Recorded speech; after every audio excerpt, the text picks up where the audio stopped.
मित्रों, द्वापर युग की महाभारत में भगवान श्री कृष्ण जी ने हर एक को उसके कर्मानुसार दंड दिया है। इसकी शुरुआत तब से होती है जब दुर्योधन ने भरी सभा में द्रौपदी को दिखाकर अपनी जंगा ठोकी तो उसकी जंगा ही तोड़ दी गई।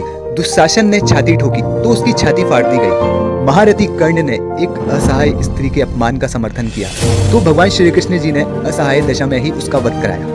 भीष्म ने यदि प्रतिज्ञा में बंधकर एक स्त्री के अपमान को देखने और सहन करने का पाप किया तो असंख्य तीरों में बिंद कर अपने पूरे कुल को एक एक कर मरते हुए भी देखा। भारत का कोई भी बुजुर्ग अपने सामने अपने बच्चों को मरते हुए नहीं देखना चाहता, पर भीष्म ने अपने सामने 4 पीढ़ियों को मरते देखा। जब तक सब देख नहीं लिया तब तक मर भी ना सके। यही उनका दंड था। धृतराष्ट्र का दोस्त था पुत्र मोह, तो 100 पुत्रों के शव को कंधा देने का दंड मिला उन्हें। 100 हाथियों के बराबर बल वाला धृतराष्ट्र सिवाय रोने के और कुछ भी ना कर सका।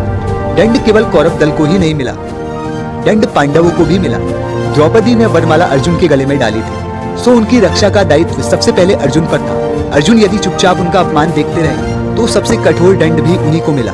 अर्जुन पितामह भीष्म को सबसे अधिक प्रेम करते थे, तो श्री कृष्ण जी ने उन्हीं के हाथों पितामह को निर्मम मृत्यु दिलाई।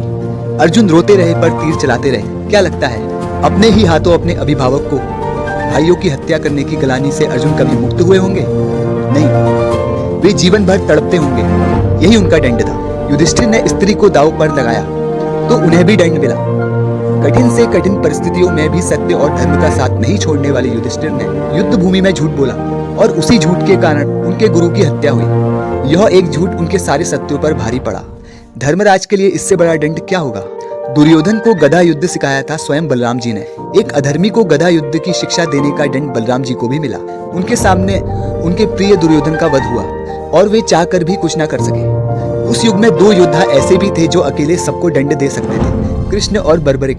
पर श्री कृष्ण ने ऐसे कुकर्मियों के विरुद्ध शस्त्र उठाने तक से इनकार कर दिया और बर्बरिक को युद्ध में उतरने से ही रोक दिया। लोग पूछते हैं कि बर्बरिक का वध क्यों हुआ?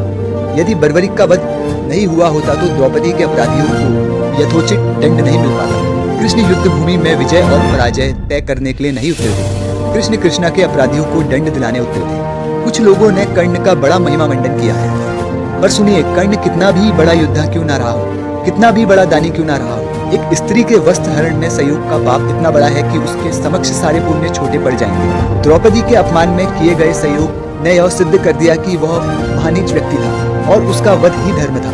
स्त्री कोई वस्तु नहीं कि उसे दांव पर लगाया जाए। श्री कृष्ण जी के युग में 2 स्त्रियों को बाल से पकड़कर घसीटा गया। देवकी के बाल पकड़े कंस ने और द्रौपदी के बाल पकड़े दुशासन ने। श्री कृष्ण जी ने स्वयं दोनों के अपराधियों का समूल नाश किया। किसी स्त्री के अपमान का दंड अपराधी के समूल नाश से ही पूरा होता है, भले वो अपराधी विश्व का सबसे शक्तिशाली व्यक्ति क्यों ना हो। मेरा आप सभी से निवेदन है कि आप अपने इतिहास से कुछ शिक्षा और प्रेरणा जरूर प्राप्त कीजिए। धन्यवाद। जय श्री कृष्ण।